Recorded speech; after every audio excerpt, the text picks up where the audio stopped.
Ammiro il tentativo di Salvini, ma io sono convinto che doveva essere fatto al momento delle elezioni europee. Salvini forse non ha tenuto conto che tutti gli onorevoli non vorranno alzare il culo dalle sedie, per cui ci sarà una coalizione completa contro Salvini. E dunque per il grande vecchio del Carroccio trevigiano, lo sceriffo Giancarlo Gentilini, difficilmente riuscirà il tentativo di Matteo Salvini di tornare al voto in autunno.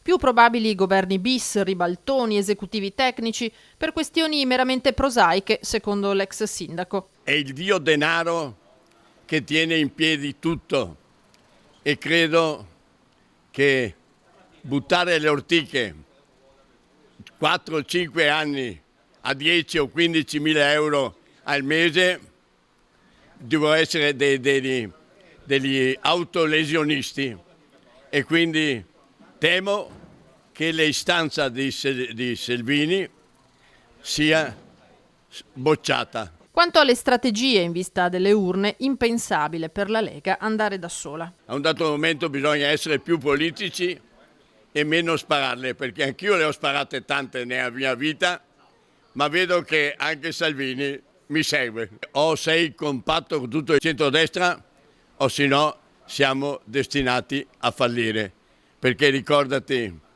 che l'inciuccio è sempre alle porte e c'è un grande regista di cui non faccio il nome, ma lo lascio pensare ai telespettatori. Disincantato infine anche lo sguardo rivolto al Partito Democratico e alla scissione prospettata da Matteo Renzi. Quando temono di perdere qualcosa si ricompattano.